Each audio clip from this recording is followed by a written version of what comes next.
코로나 시대의 상징이었던 이 재택근무가 서서히 사라지는 분위기라고 합니다.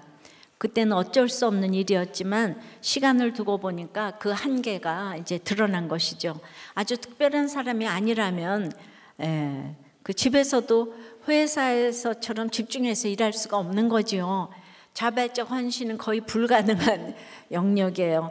나를 감시 감독하는 상사 앞에서 일해야 땡땡이 치지 않고 성실하게 일하는 것이죠. 우리는 희문에서 10년 동안 사무실이 없어서 목사님들이 전부 다 재택근무했어요. 여기까지. 우리 삶도 그렇습니다. 우리가 코람데오 하나님 앞에서라는 말을 종종 하는데요. 저에게 처음 띵크 훈련 받으신 분들은 항상 그 하나님 앞에서라는 쪽지에 모든 숙제를 표기해서 제출하게 했었어요. 하나님께서 지금 나를 지켜보고 계신다는 생각을 하면 우리가 옷깃을 여미게 되는 그런 면이 있잖아요. 우린 사실 재택 신앙을 하려고 해도 할 수가 없는 거예요. 주님이 늘 동행하시잖아요. 문제는 우리가 하나님 앞에서 도망하고 숨으려 할 때가 적지 않다는 거죠. 그게 망하는 길인데요. 그래서 오늘은 하나님 앞에서 떠나지 않는 사람에 대해서 생각을 해보겠습니다. 하나님 앞에서 떠나지 않는 사람은 첫째, 자기 죄를 보는 사람입니다. 19절 20절이에요. 유다도 그들이 하나님 여호와의 명령을 지키지 아니하고 이스라엘 사람들이 만든 관습을 행하였으므로 여호와께서 이스라엘의 온 족속을 버리사 괴롭게 하시며 느라꾼의 손에 넘기시고 마침내 그의 앞에서 쫓아내시니라. 바로 지지난주 18절에 이스라엘이 다 북이스라엘이 멸망하고 이제 오직 유다만 남았었잖아요. 근데 오늘 19절 20절에 보니까 그 유다도 쫓아내셨다고 하시는 거예요. 왜죠? 우리는 유다가 남았을 때 저절로 이렇게 생각해요. 유다는 착하고 북이스라엘은 나쁘잖아. 사실 인과응보가 우리 사회의 도덕을 지켜주는 원리 맞습니다. 이 시스템만 제대로 작동해도 지금 우리나라가 겪는 혼란이 조금은 줄어들 텐데요. 그러니까 이것도 너무 어려워요. 하지만 구원은 인과응보도 넘어서는 그 도덕이 아니에요. 법치도 아니에요. 구원은 하나님 뜻이에요. 하나님의 공의와 사랑이 만나서 이루어지는 진정한 생명입니다. 그래서 유다가 남았지만 그들이 잘한 것이 하나도 없다고 성경이 분명히 알려줍니다. 유다도 하나님의 명령을 지키지 않았다. 이스라엘 사람들이 만든 관습을 행했다. 아주 갑자기 밑줄 쫙 그으라고 하나님이 지금 말씀을 하십니다. 주님은 유다도 이런 죄악을 행하였으므로 어떤 결과가 나왔다고 해요. 20절에 하나님께서 온 족속을 버리시고 괴롭게 하시며 노략군의 손에 넘기시고 마침내 그의 앞에서, 즉 하나님 앞에서 쫓아내셨다고 해요. 점층법이죠. 사실 그러니까 회개해야 할 유예기간을 그로도 137년가량을 주셨어요. 그러나 유다는 이스라엘을 반면교사로 삼지 않고 회개도 하지 않고 유다도 똑같이 망했다는 거예요. 그래서 온 이스라엘이 망했어요. 근데 북이스라엘이 망한 게 오늘 이제 보면은 누구 탓이라는 건가요? 이게 유다 탓이라는 거예요. 그러니까 이게 끝이 아니에요. 제가 말했죠. 주님은 사랑하는 내 새끼들이 왜 망했나 계속 설명하셔야만 지금 하시는 거예요.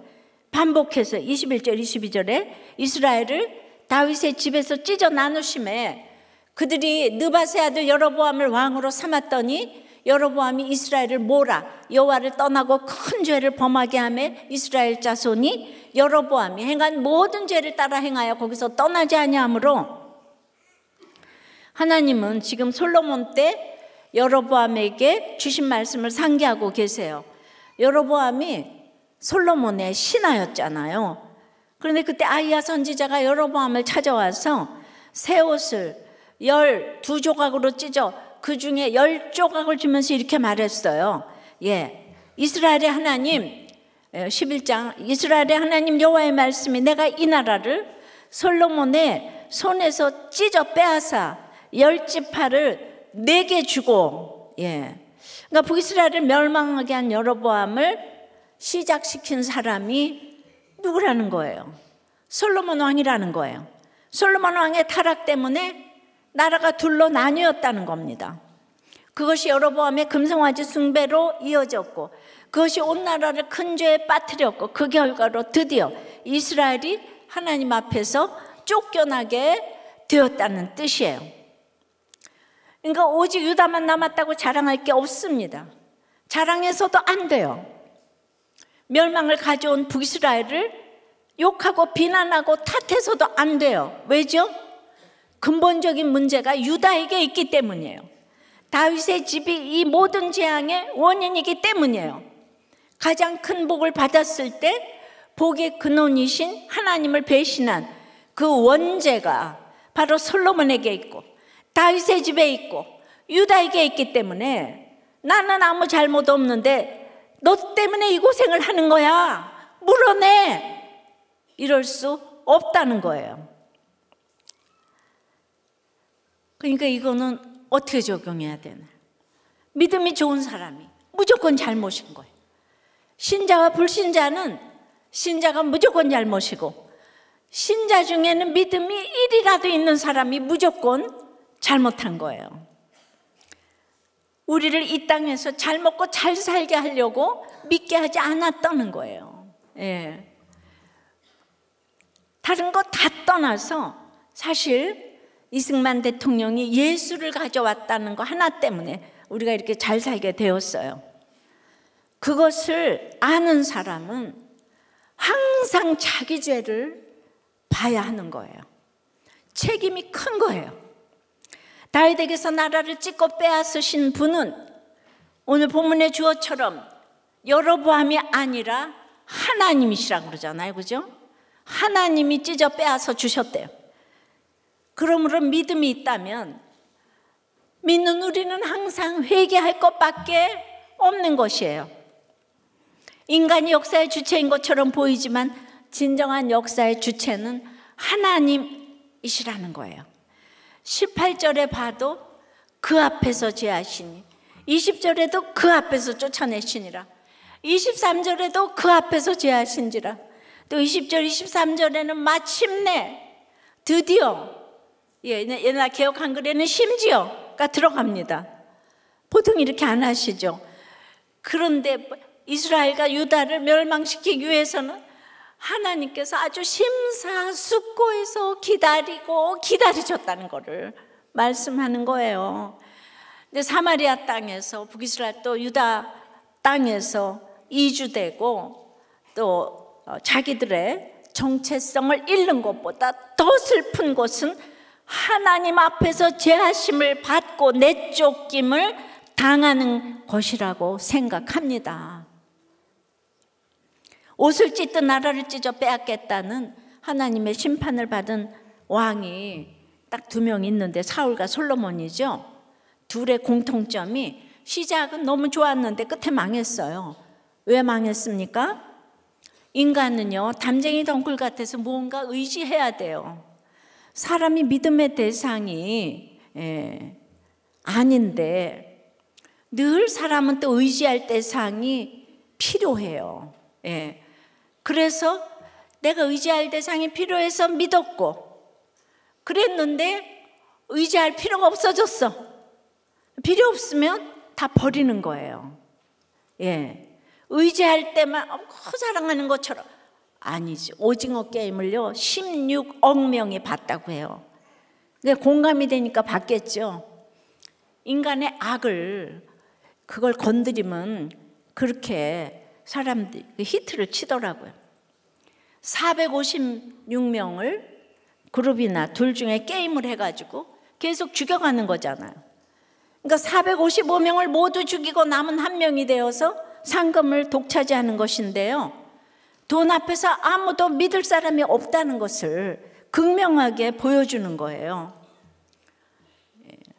그러니까 기둥처럼 끼고 살고자 하는 것이 하나님이면 좋겠는데 다들 이 세상에 아세라와 바알 기둥을 끼고 돌기 때문에 결국 사람은요 믿으면 안 되는 거예요.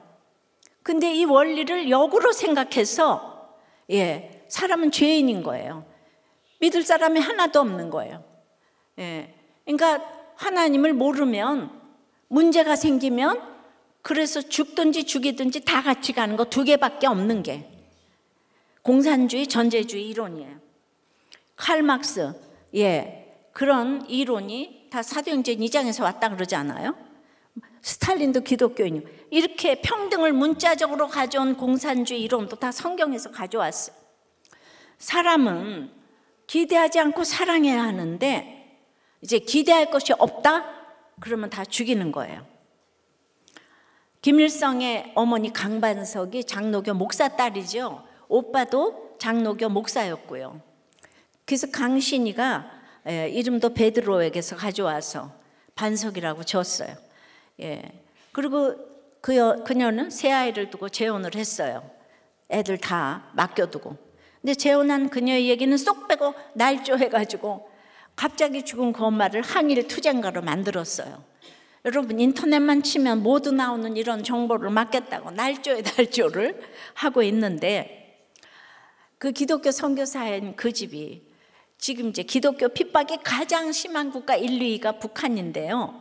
여러분, 456번 한 사람의 권세를 위해, 재물을 위해 성경의 위력을 아니까 북한은 성경만 가지고 있어도 총살이고, 나만 드라마만 봐도 총살인 거예요.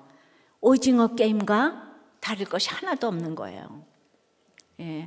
그러니 믿었다고 똑같은 예수가 아니에요. 이렇게 악용할 수가 있는 거예요.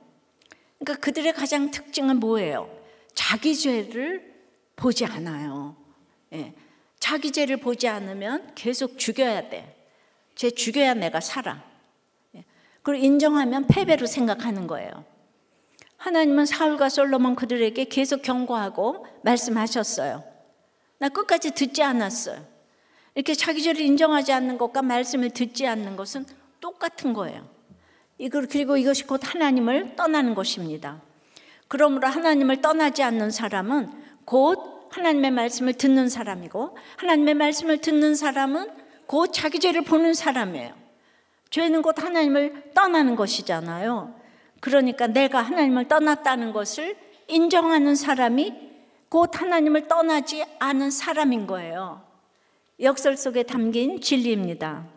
그러니까 내가 아픈 걸 인정하는 사람이 아프지 않은 것이고, 내가 문제라는 걸 아는 사람이 문제가 없는 사람이에요. 인정하지 않죠.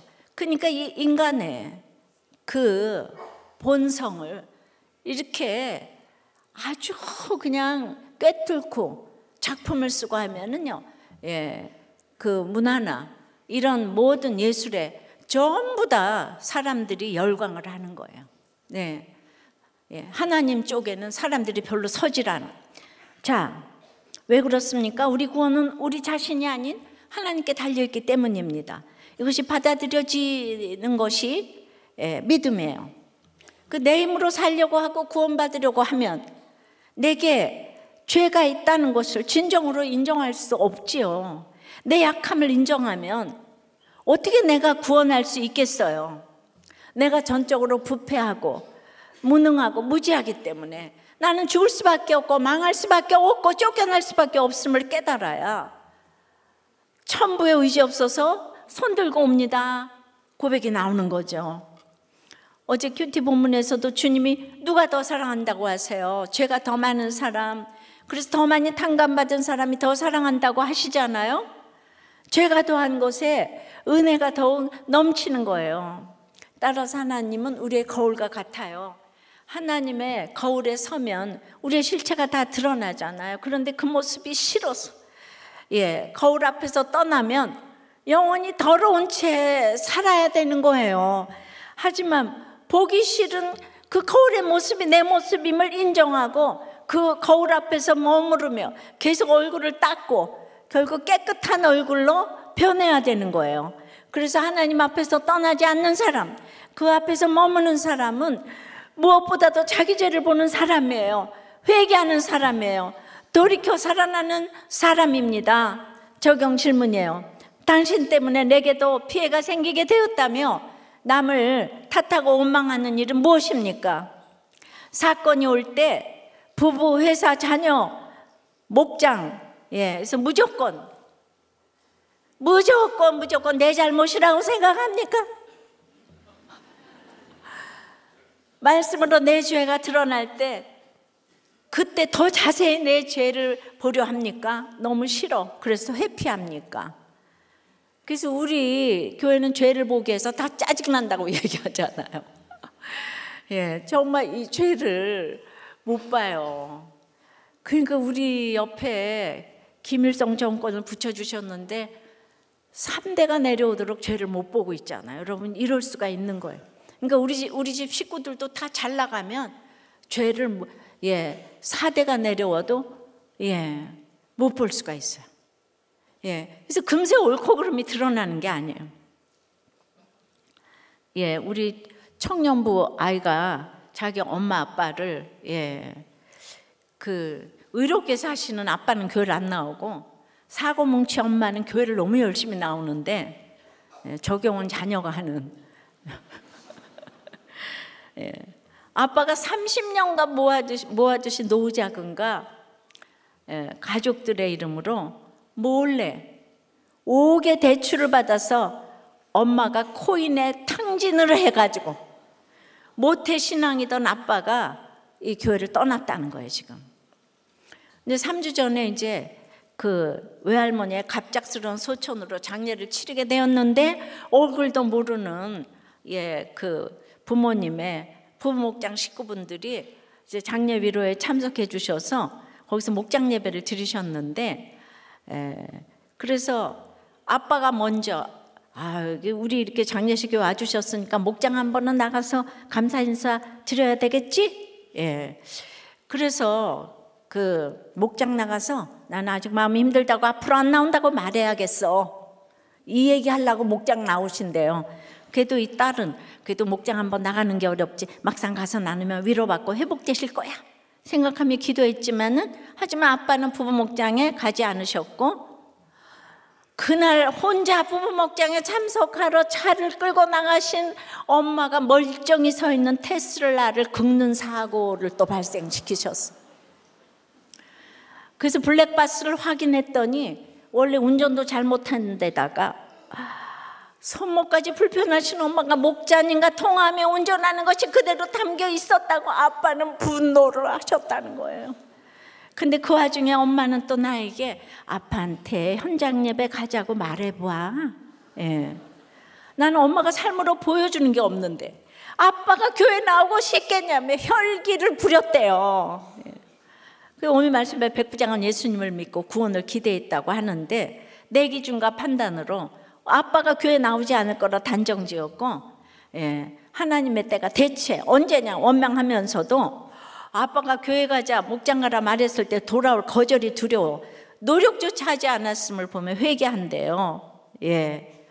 자, 그 적용은 아빠한테 이번 주에 교회 가자고 말 꺼내기, 또 엄마가 무시돼도 입 밖으로 꺼내지 않기. 여러분 당연히 탓이 되겠죠. 그래도 이 가정을요 깨지 않고 지키시는 아빠가 대단하지 않으세요? 여러분 노후 자금을 탕진했대요. 게다가 가족들 이름으로 대출받아서 5억을 탕진했대요. 게다가 테슬라를 긁었어요. 그런데 아무렇지도 않게 아빠 보고 현장 예배 가자고 그래 이렇게 돌아버려. 이 아빠가 너무 훌륭하지 않아요? 우리 박수로 격려. 근데 1부 때 이게 지난주 적용이니까 1부 때 오셨는 줄 알고 했더니 안 오셨다고 그래서 2부는 들으실 줄 믿고 우리가 정말 꼭 나오셔서 모태신앙 회복하세요. 별 인생이 없어요. 그래도 그 엄마가 교회 나오시잖아요. 현장 예배 나오시라고 하는 게 어디예요? 그게 옳고 그름이 아니에요. 자, 하나님 앞에서 떠나지 않는 사람 첫째는 뭐라고요? 자기 죄를 보는 사람이에요. 두 번째는 하나님을 경외하는 사람입니다. 23절입니다. 시작.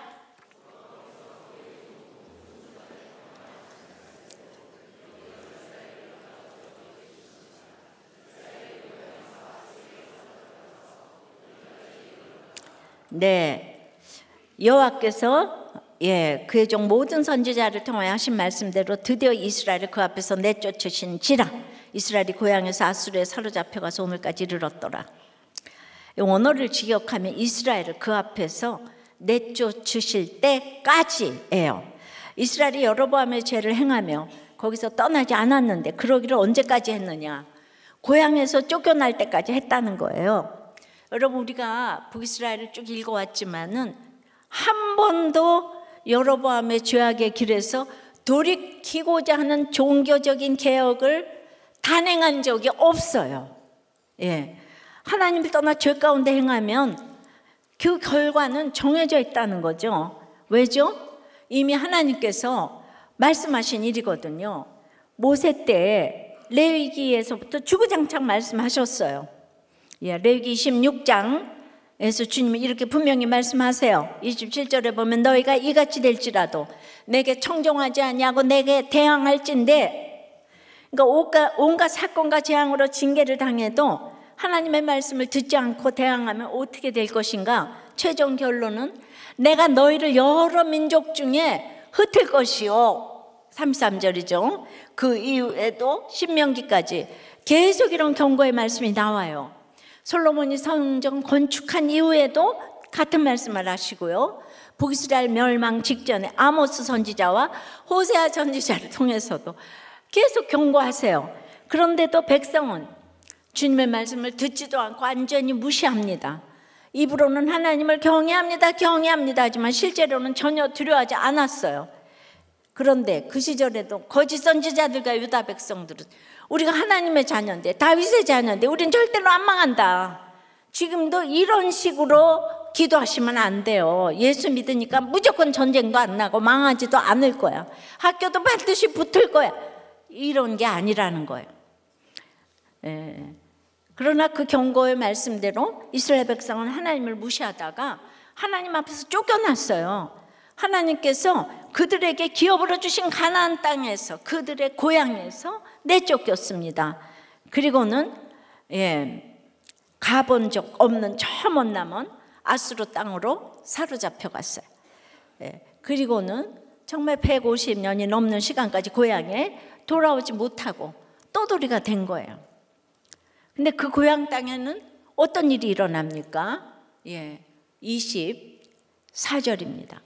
아수르 왕이 바벨론과 구다와 아와와 하맛과 스발와임에서 사람을 옮겨다가 이스라엘 자손을 대신하여 사마리아 여러 성읍에 두매 그들이 사마리아를 차지하고 그 여러 성읍에 거주하니라. 아수르 왕의 명령으로 아수르 각지에서 차출된 사람들이 와서 지금 이제 북이스라엘 영토를 차지합니다. 그러면 누구를 뽑아서 보내겠어요? 잘나고 똑똑한 사람 가라고 하겠습니까? 여기가 완전히 변방 점령지인데요. 그러니까 아수르에서는 발붙이고 살 수 없는 사람들, 죄수들, 병자들, 하층민들 다 모아서 보냈을 거예요. 그래서 이제 그 땅 이름도 이스라엘이 아니고 사마리아예요. 한국 전체를 그냥 한국이 아니고 서울이라고 부르는 것 같아요. 무슨 뜻입니까? 그 땅의 역사와 정체성이 다 사라졌다는 거예요. 아수르에서는 살 곳 없던 사람들이 이제 자기 땅이 생겼으니까 완전 인생 역전되었습니다. 나라에서 몇십만 원 거저준다고 해도 너무 좋은데 이거 뭐 땅을 거저준 거잖아요. 사마리아 땅 주인이 된 이들은 새 출발의 기쁨을 만끽했을 거예요. 근데 문제가 생겼습니다. 25절 6절이에요. 그들이 처음으로 거기 거주할 때에 여호와를 경외하지 아니하므로 여호와께서 사자들을 그들 가운데 보내심에 몇 사람을 죽인지라. 그러므로 어떤 사람이 아수르 왕에게 말하여 이르되 왕께서 사마리아 여러 성읍에 옮겨 거주하게 하신 민족들이 그 땅 신의 법을 알지 못하므로 그들의 신이 사자들을 그들 가운데 보내매 그들을 죽였사오니 이는 그들이 그 땅 신의 법을 알지 못함이니이다 하니라. 그 아수르 사람들이 이제 왔는데 사자가 나타났어요. 천사가 아니고 라이언 사자가 나타났어요. 사자는 혼자 안 다니는 거 아시죠? 사자 무리가 나타난 거예요. 아프리카도 아닌데 사자라뇨. 이건 아주 상징적인 사건입니다. 성경에서 사자가 사람을 공격하는 장면이 이전에 2번 나오는데요. 열왕기상 13장에서 불순종한 선지자를 사자가 나타나 죽였고요. 열왕기상 20장에서는 선지자의 말을 무시한 사람을 사자가 죽였습니다. 그러니까 사자의 공격은 하나님의 말씀을 듣지 않은 일, 하나님을 무시한 일에 대한 심판을 상징하는 거예요. 하나님은 이런 거 다 기획하시느라고 얼마나 골치가 아프실까요? 그렇게 하나님의 백성을 사랑하시는 거예요. 그래서 이 사마리아 이주민들이 사자의 공격을 받은 원인을 뭐라고 밝힙니까? 2번 다 여호와를 경외하지 아니함으로 라고 알려주세요. 근데 이때 어떤 사람이 등장해서 사자 사건이 그들이 그 당신의 법을 알지 못했기 때문에 일어난 일이라고 아수르 왕에게 보고를 합니다. 이건 문제의 원인을 아는 것처럼 보여요. 근데 핵심을 몰라요. 법을 알지 못했다는 건 알지만 누구의 법인지를 몰라요. 그 땅 신이라는 것까지만 알아요. 다른 많은 우상들 중 하나라고 생각하는 거예요. 그러니까 하나님을 모르는 거죠. 그러니 하나님을 경외하지 않는 거죠. 이스라엘 백성은 하나님을 경외하지 않다가 땅을 빼앗겼잖아요. 근데 아수르 이주민은 땅을 차지했지만 또 하나님을 경외하지 않아서 재난을 당하는 거예요. 잘 들으세요. 우리는 땅을 빼앗겼느냐 차지했느냐 이것만 크게 보이잖아요. 그것만 생각해요. 예수를 믿어도 땅을 빼앗았냐 빼앗겼냐 빼앗았냐 빼앗겼냐 이거가 축복을 받았냐 안 받았냐. 그러나 우리 인생에서 정말 중요한 거는 하나님을 경외하느냐 하지 않느냐예요. 땅을 빼앗긴 사람도 땅을 차지한 사람도 하나님을 경외하지 않으면 똑같이 두려움과 고통 속에 살아갑니다. 왜 그렇습니까? 하나님 앞에서 떠난 인생이기 때문이에요. 하나님 앞에서 떠났는데 뭐 밑동잘리 나무인데 잠언 18장 10절은 이렇게 말해요. 여호와의 이름은 견고한 망대라. 의인은 그리로 달려가서 안전함을 얻느니라. 영원한 피난처이신 하나님께 달려갈 때 두려움과 고통을 지나면서도 안전할 수 있습니다. 어떤 일을 당해도 무슨 일을 당해도 하나님 앞에서 머물 때 요동치 않는 거예요. 우리가 이렇게 여러분 우리들 교회 공동체에 머물고 있는 것이 얼마나 요동치 않는 비결인지 몰라요. 하나님께 달려가는 것은 하나님을 사랑하는 거예요. 하나님 앞에 있으려고 그 앞으로 막 뛰어가는 것이 곧 사랑이잖아요. 하나님 없으면 안 되고 하나님 아니면 안 된다는 마음이 사랑이에요. 그래서 우리 사랑하는 사람 보고 싶어서 막 뛰어가잖아. 하나님을 경외하는 것은 하나님이 두려워 피하고 싶은 마음이 아니라 내가 하나님을 떠날까 봐 두려워하는 마음이고 하나님께 더 가까이 달려가고 싶은 마음이에요. 정말 두려운 거는 내가 하나님을 떠날까 봐가 제일 무서운 거예요. 고난이 와서도 떠날까, 또 그냥 뭔가 나한테 뭐 차지할 것들이 많아서 떠날까, 이걸 두려워해야 되는 거예요. 그래서 사도 요한은 온전한 사랑, 즉 하나님의 사랑이 두려움을 내어 쫓는다고 말씀합니다. 하나님을 사랑하면 하나님을 경외합니다. 하나님을 경외하는 만큼 세상을 두려워하지 않습니다. 그런데 두려움의 종류가 다르죠. 육적인, 정신적인, 영적인 두려움, 그 두려움을 통해서 하나님은 우리를 또 훈련하세요. 이 세상에서 만나는 두려운 사건은 우리가 여전히 하나님을 온전히 사랑하지 못한다는 거, 하나님을 경외하지 않는다는 것을 알려주는 사인이에요.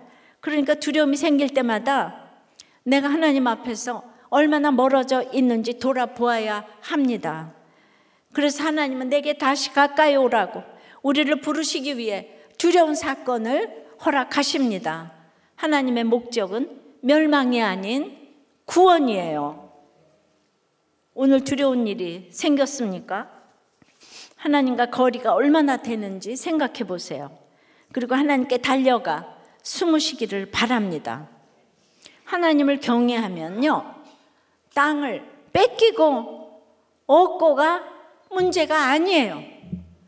학교 붙고 떨어지고가 문제가 아니에요.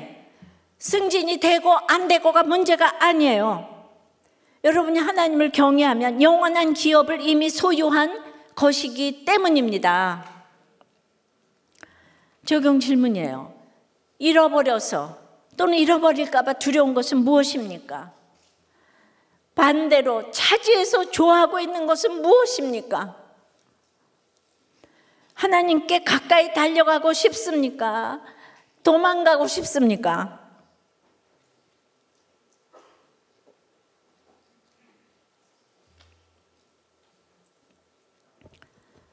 예, 우리 이 집사님은 24년 12월에 보이스피싱으로 1억 2천을 사기를 당했어요. 그런데 남편 집사님이 어머니께 물려받은 집을 팔아서 워낙 빚이 좀 있었는데 그걸 팔아가지고 빚을 갚고, 그리고 또 여전히 1억 2천 빚이 남는 상황이 됐대요. 근데 이 어려운 가운데 말씀으로 해석 받으시고, 그리고 이제 그러니까 12월 달에 보이스피싱 당했는데 2월 24일에 보증금 1,000만 원에 60만 원짜리 지하방으로 이사를 준비 중이시라고 그래요. 근데 이 아내가 당한 보이스피싱인데 이분이 아내를 원망하지 않고 있고 오히려 말씀으로 인도함을 잘 받고 목장에 붙어가며 잘 나누고 있다는 거예요. 아내는 그동안 이 자신이 당한 일이기 때문에 남편에게 미안한 마음이 너무 큰데 그동안 남편을 도와서 무슨 일이라도 해보려고 했던 자신의 세상 열심을 내려놓고 아내와 엄마의 자리를 잘 지키며 질서에 순종하겠노라고 나누면서 가는데, 부부가 서로가 걱정하며 사이가 더 좋아졌다고 해요. 그러니까 돈이 있든지 없든지 하나님을 경외하면 이렇게 사이가 더 좋아지는 거예요. 긴 세월 봤을 때 1억 2천 가지고 주님을 만났다면 이게 남는 장사예요. 돈이라는 거는 그러니까 이제 그러니까 이 그 지인들이 그 나머지 돈도 지인들이 돈을 빌려줘서 갚았는데 이 가정의 상황을 알고 하늘이 무너져도 솟아날 구멍이 있어가지고 그 빚은 천천히 갚아도 된다고 했다는 거예요. 적용을 하니까 내가 지하집으로 딱 이사를 가니까 이야말로 돈을 뺏긴 상황에서 다 막 그냥 네 탓이다 이거 이혼해야 되지 않아요? 그러니까 하나님 앞에서 경외하니까 이런 놀라운 적용을 하시네요. 사실 아까 그 남편도 아니 평생에 노후 자금과 5억을 그렇게 잃어버리고 테슬라도 긁었는데 그 부인하고 살아줄 사람이 이 땅에 어디 있겠어요? 이혼 안 한 것만도 그 남편 너무 훌륭해요. 그분은 근데 교회 요새 안 나오시잖아. 그러니까 교회를 부인을 떠나지 않은 것만도 너무너무 큰 적용이고, 우리들 교회 와서 목장에 붙어가니까 지금 또 이런 적용을 하잖아요. 뺏기든지 어떤지 그게 하늘에서 보기에는 아무것도 아닌데 이 집에 필요하니까 이 훈련을 주신 거예요. 그렇게 생각하면은 하나님 앞에서 우리가 하나님을 경외함으로 이렇게 놀라운 적용을 하십니다. 정말 참 너무 대조되는 그 부부였어요. 그러나 모두 다 훌륭하십니다. 우리 박수로 여기도 격려하십시다. 자, 하나님 앞에서 떠나지 않는 사람, 첫째는 자기 죄를 보는 사람이에요. 두 번째는 하나님을 경외하는 사람이에요. 땅을 뺏든지 안 뺏기든지 어떤지 이런 건 문제가 아니라 그랬어요. 세 번째는 영과 진리로 예배하는 사람입니다. 27절 8절에요. 아수르 왕이 명령하여 이르되 너희는 그곳에서 사로잡아 온 제사장 한 사람을 그곳으로 데려가되 그가 그곳에 가서 거주하며 그 땅 신의 법을 무리에게 가르치게 하라 하니, 이에 사마리아에서 사로잡혀간 제사장 중 한 사람이 와서 베델에 살며 백성에게 어떻게 여호와 경외할지를 가르쳤더라. 이제 사자 습격 문제를 해결하기 위한 아수르 왕의 조치는 뭐예요? 사마리아에서 잡아온 제사장 한 명을 보내는 거예요. 사마리아 땅 신의 법을 몰라서 이 문제가 생겼다고 하니까 그것을 가르칠 수 있는 사람을 보내서 가르치라는 거예요. 그래서 이제 사마리아 포로 제사장 한 명이 고향 베델로 돌아옵니다. 베델은 금송아지의 신전이 있었잖아요. 거기서 일하던 제사장이에요. 그러니까 다시 베델에 살면서 아수르에서 이주해 온 백성에게 어떻게 여호와 경외할지를 가르칩니다. 그런데 이 사람이 어떻게 여호와 경외할지를 알았을까요? 아마 급하게 예루살렘에서 모세오경 구에다가 막 공부해서 가르쳤을 것 같아요. 지식은 흉내낼 수 있지요. 아는 척할 수는 있습니다. 그러나 이 사람 자신이 여호와를 경외했을까요? 평생 금송아지 섬기는 일만 했는데요. 여호와를 경외했을 리가 없지요. 이건 지식의 문제가 아니에요. 가치관의 문제예요. 신앙의 문제예요. 갑자기 흉내낼 수 있는 것이 아니고 억지로 바꿀 수 있는 일도 아니에요. 그래서 이 베델의 제사장이 여호와 경외를 가르친다는 것은 말이 안 되는 일이죠. 스님 데려다가 복음을 전하라는 거하고 똑같은 거예요. 이때부터 약 750년이 지난 어느 날, 이 사마리아 지방 한 우물가에서 한 여인이 물을 깃고 있습니다. 그런데 거기 앉아있던 유대인 남성이 여인에게 물 좀 달라고 해요. 서로 모르는 남녀 사이기도 하지만 서로 상종을 하지 않던 유대인과 사마리아인이었기 때문이에요. 아니, 유대인들도 이스라엘 사람들도 어떻게 그렇게 지역 감정이 그렇게 오래 갈 수가 있어요. 그러니까 이게 성경에 나오는 거니까, 야, 진짜 지역 감정. 우리 참 이 전라도 경상도 이거 정말 이거 하나 되라고. 근데 그러니까 이 사마리아하고 아수르하고 혼혈이라고 유대인들이 그렇게 무시하는 거야. 그런데 사마리아인들도 무시받게 합당하죠. 북이스라엘이 하도 하나님을 이렇게 이제 거역했으니까. 그러니까 자기 정말 그 묻은 거 못 보고 있잖아요. 남 묻은 것만 가지고. 그래서 이 여인이 유대인 남자 보고 왜 자신에게 물을 달라 할 수 있는지 그걸 물어봐요. 그렇게 예수님과 사마리아 여인 사이에 역사적인 대화가 요한복음 4장에 시작됩니다. 복잡한 자신의 과거사를 다 아시는 예수님께 놀란 이 여인은 예배에 관해 묻습니다. 우리 조상들은 20절에 4장 20절에 이 산에서 예배하였는데 당신들의 말은 예배할 곳이 예루살렘이 있다 하더이다. 예, 주님은 너희가 아버지께 예배할 때가 이르리라. 너희는 알지 못하는 것을 예배하고 우리는 아는 것을 예배한다고 하시며 참된 예배에 대해서 짧고 굵게 알려주셨어요. 24절에 그 유명한 하나님은 영이시니 예배하는 자가 영과 진리로 예배할지니라. 그러니까 이 여인의 신앙은 장소에 매여 있었어요. 그러니까 사마리아 땅에서 예배해야 진짜 예배라고 평생 믿고 살았어요. 야곱의 우물 있는 동네에 사는 걸 자랑스럽게 여겼어요. 그야말로 하나님이 아닌 그 땅신을 섬기고 있었던 거예요. 이것이 여인 개인의 신앙이었겠습니까? 사마리아 사람들의 신앙이었죠. 그 뿌리가 지금 이 베델 제사장에게 있는 거예요. 여호와 하나님을 섬기지도 알지도 못하던 사람이 하나님을 예배하는 것을 가르친 결과, 그런 잘못된 신앙의 씨앗이 뿌려진 결과 사마리아의 잘못된 신앙이 나온 거예요. 하나님이 아닌 그 땅신 앞에서 드리는 예배가 750년이나 지속되었어요. 우리의 죄는 이렇게 오래 갈 수가 있어요. 몇 대를 가도 믿지 않는 집도 많아요. 하나님 앞에서 드리는 참된 예배는 무엇이라고 오늘 가르쳐 주세요. 영과 진리로 드리는 예배, 성령 안에서 드리는 예배, 말씀 안에서 드리는 예배가 참 하나님을 향한 참된 예배입니다.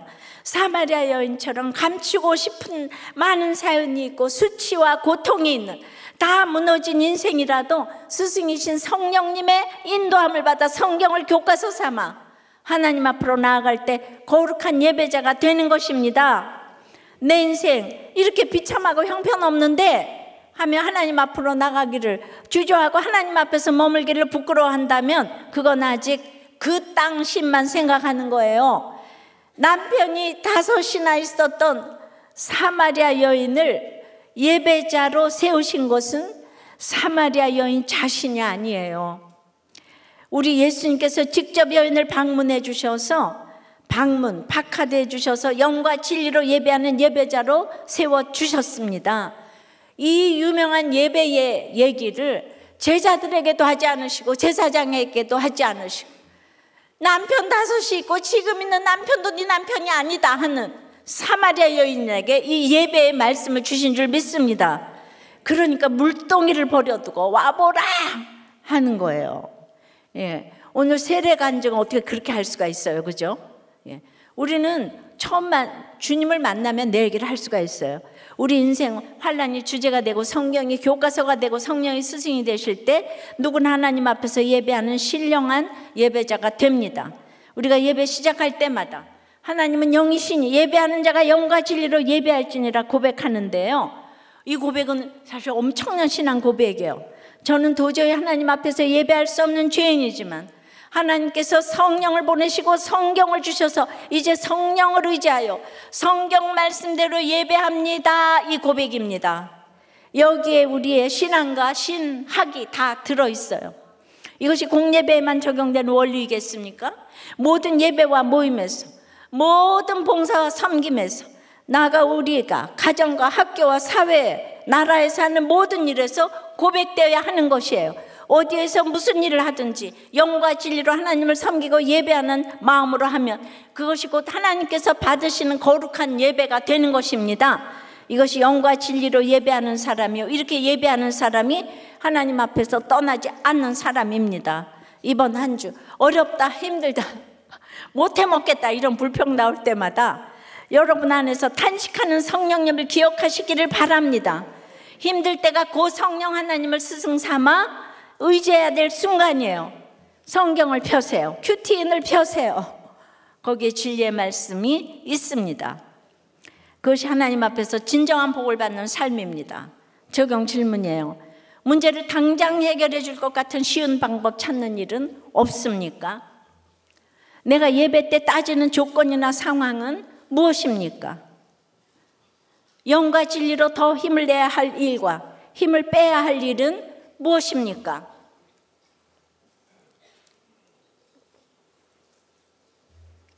영과 진리로 예배한다면 삶에서 적용을 해야 되는데요, 저는 이 편 저 편을 다 떠나서 나라에서 이런 걸 좀 적용을 하면 좋겠다. 예, 그러니까 또 색안경을 끼고 보지 마시고, 예, 이번 주에 참 은혜스러운, 이게 꼭 간증 같더라고요.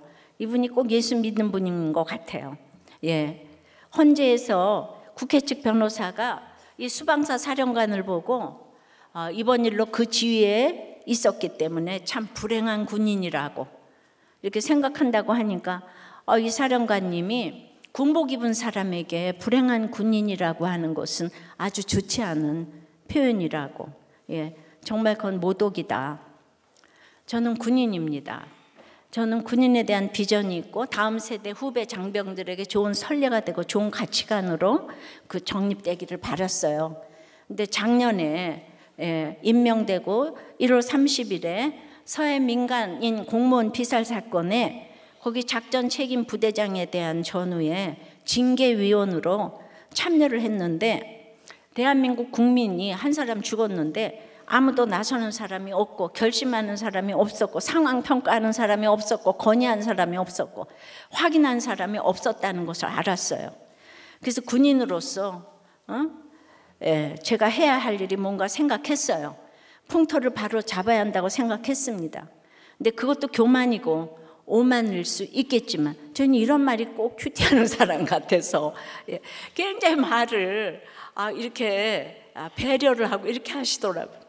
2달 뒤에 3월 30일에 확인되지 않은 UAB 무인 항공기가 위치와 거리 방향으로 볼 때 그게 대통령실로 가는 것을 보고받았다는 거예요. 그러니까 아무도 결정하지 못하고 제가 명령해 주기만 다 기다리고 있는데 2분 30초 안에 결정을 해야 하는 긴박한 상황이라 저는 교전하라, 격추하라 명령을 내리면서 아주 급하게 명령해놓고 합창의장에게 보고를 했는데 잠깐 기다리라고. 그리고 2분 후에 연락이 왔는데 그게 수방사에 보고하지 않은, 확인되지 않은 아군 UAB라는 것이었어요. 그러면 제가 이때 이게 확실하지 않은 위협이고 뭔지도 모르는 비상이라고 제가 법을 따져서 안 나가야 행복한 군인이겠습니까? 군인은 항상 영광이 아니고 책임이라고 생각을 했습니다. 저는 그 2분 상황에 모든 것을 내려놨어요. 그럼에도 이런 일이 오게 된 상황에 대해서는 대단히 죄송하게 생각한다고. 그리고 앞으로 군인답게 용기 있게 담대하게 모든 것을 진술할 것을 약속드립니다. 제가 잘은 모르지만 이거 간증이 아니에요, 그죠? 여기서도 네 편 내 편 하시면 안 돼요. 내가 눈물을 흘렸어요. 좀 그 장면만 보면 이 나라에 이런 정말 지도자가 있으면 자기 자리에서 어디든지 하나님 앞에서 영과 진리로 예배하는 것이 이렇게 적용하는 삶의 태도 같다는 생각이 들고요. 그 2분 안에 우리가 결정을 해야 될 일이 많이 있잖아요. 그래서 그때를 대비해서 우리는 날마다 말씀을 보고 내가 오늘 어떻게 적용하든지 주님 책임져 주시고 그것이 책임을 지고 내가 순교해야 될 일이라면 또 할 수도 있는 거잖아요. 그러니까 맨날 옳다 그러다가 아니고 도덕과 윤리를 훨씬 넘어서는 게 구원이라 이 말이에요. 이분은 반드시 예수 믿는다고 생각이 되어요. 그 리플 보니까 믿는 분이라는 얘기가 있기는 있었는데요. 말씀 맺어요. 하나님 앞에서 떠나지 않는 사람은 첫째, 그러니까 자기 죄를 보는 사람이에요. 둘째는 하나님을 경외하는 사람이에요. 땅을 빼앗겼거나 차지했거나 다 두려움과 고통 속에서 살아가요. 하나님을 경외하는 것만이 우리를 영원한 기업을 얻는 거예요.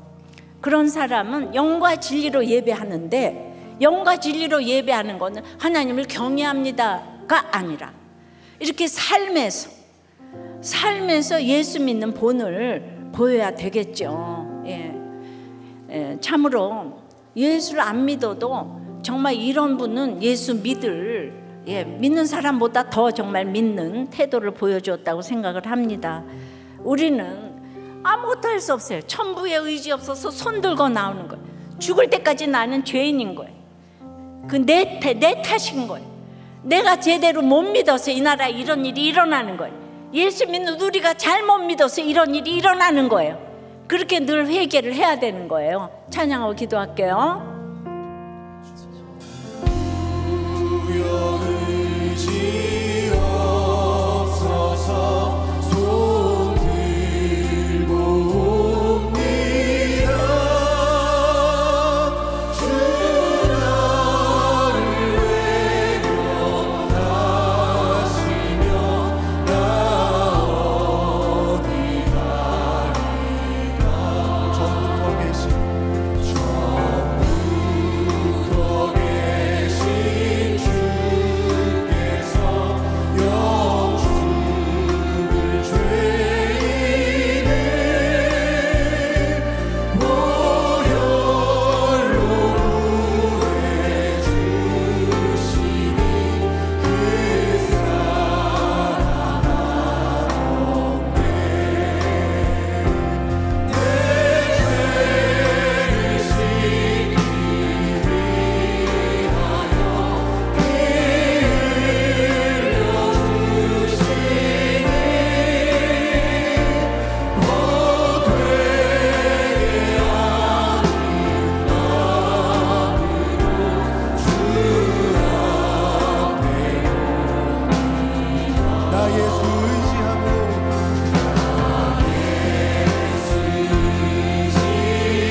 하나님 앞에서 떠나지 않기 위해서 오늘 자기 죄를 보게 해달라고. 예, 이 자기 죄를 보는 게 기적이죠, 그죠? 죽은 사람을 살리는 것보다 더 어렵다 그러잖아요. 예. 그 한 사람의 그 전권을 위하여서 우리 북한의 주민들이 이렇게 힘든데도 하나님은 아직 그들을 또 우리의 훈련을 참 위해서 너무 수고를 많이 하고 있는데 정말 우리 북한을 위해서 기도를 좀 해야 될 것 같아요. 정말 내가 내 죄를 보는 게 얼마나 기적인지. 죄를 보지 못하니까 구속사가 아무것도 안 들려요. 그래서 맨날 탓을 하는 거예요. 그리고 이제 옳고 그름을 따지는 거예요. 내 죄를 보고 구원 때문에 살아가게 해달라고. 이 나라를 우리가 뭐 어떻게 할 수가 있겠어요? 오늘 모든 답이 말씀에 다 나와 있는데 땅을 차지하든지 뺏기든지 우리는 하나님을 경외하게 해달라고. 우리가 이 편 저 편 해서 이익 얻는 게 뭐가 있어요? 하나님을 경외하게 해달라고. 내 삶의 모든 영역에서 영과 진리로 예배하게 해달라고. 그것은 우리가 적용을 하는 거예요. 말 한마디, 태도 하나, 배려 하나 하는 것, 이런 거 내 삶의 모든 영역에서 이렇게 영과 진리로 예배하게 해달라고. 각 곳에서 지도자 한 명은 너무나 중요합니다. 하나님 앞에서 떠나지 않을 그 지도자를 우리의 각계각층에서 그 한 사람을 세워달라고, 이 나라를 불쌍히 여겨달라고 다 같이 주님 부르고 기도하겠습니다. 주여.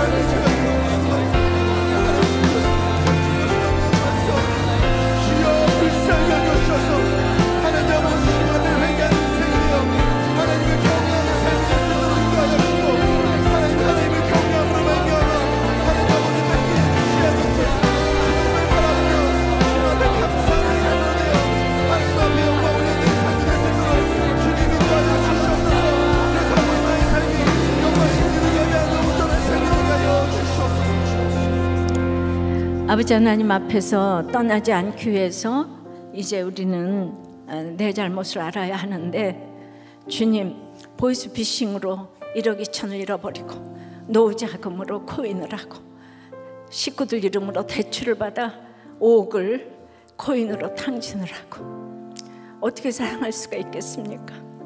막상 우리 가족에 이런 일이 닥친다면 어떻게 사랑할 수 있겠습니까? 주님, 우리는 이 세상의 문화에 탐닉이 돼서 날마다 잔인한 것들을 보며 내가 죄인이라는 걸 증거하고 있습니다.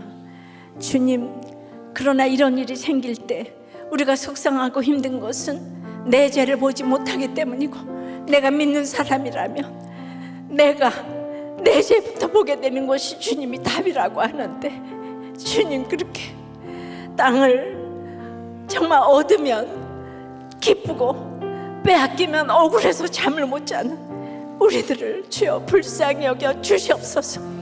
나 한 사람의 회개로 나라를 살린다고 했는데 주님, 믿는지 안 믿는지도 모르는 이 사령관 한 사람의 간증이 저를 부끄럽게 하고 우리를 모두 부끄럽게 합니다. 주님, 우리는 장차 있을 우리의 아버지 하나님 욕망을 위해서가 아니라 오늘 내가 영과 진리로 예배하는 그 삶을 살아야 하는데, 적용을 해야 되는데 너무나도 어렵습니다. 주님 불쌍히 여겨 주시옵소서. 내 죄를 보기가 너무나도 어렵습니다. 하나님은 사마리아 여인처럼 이렇게 남편 5이 있고 지금 있는 남편도 내 남편이 아니라는 사마리아 여인의 그 겸손함과 낮아짐을 원하시는데, 우리가 가진 게 많아서 내 죄가 안 보이는 걸 불쌍히 여겨 주시옵소서. 세상 가치관이 꽉 들어 차 있는 세속사로 가득 차 있는 우리를 불쌍히 여겨 주시옵시고, 하나님이 사마리아 여인을 찾아오셨듯이 주님, 우리 모두를 찾아와 주시옵소서. 우리가 할 수 있는 게 아무것도 없습니다. 우리 남편을 찾아오십시고, 우리 아내를 찾아오시고, 우리 자녀들을 찾아와 주시옵소서. 내가 할 수 있는 것이 아무것도 없습니다. 우리나라를 찾아와 주시옵소서. 하나님 방문하여 주시옵소서. 주여, 할 수 있는 게 아무것도 없습니다. 이 나라를 살려 주시옵소서. 아버지 하나님, 이 혼란의 와중에 우리 자녀들이 예수께로 나오는, 아버지님, 제가 유언을 한다고 기도했는데 우리 자녀들이 이 누가 지금 이 세상에서 예수를 잘 믿겠습니까? 이 혼란의 와중에 예수 믿는 다음 세대가 될 수 있도록 역사하여 주시옵소서. 찾아가 주시옵소서. 우리 자녀들을 찾아가 주시옵소서. 살려 주시옵소서. 말씀이 들리게 도와주시옵소서. 하나님 앞에서 떠나지 않게 하여 주시옵소서. 살려 주시옵소서. 살려 주시옵소서. 도와주시옵소서. 도와주시옵소서. 하나님 앞에서 떠나지 않는 가치관을 가지고 신앙 고백으로 헌금을 드렸습니다. 너희의 온전한 11조를 창고에 들여 나의 집에 양식이 있게 하고 그것으로 나를 시험하여 내가 하늘 문을 열고 너희에게 복을 쌓을 곳이 없도록 붙지 아니하나 보라의 축복을 내려 주시옵소서. 그래야 저희들의 사업과 회사와 공부와 프로젝트와 아이디어와 이 생명의 잉태와 건강과 물질과 관계와 특별히 목장에 기름을 철철 부어 주시옵소서. 예수 그리스도 이름으로 기도드리옵나이다.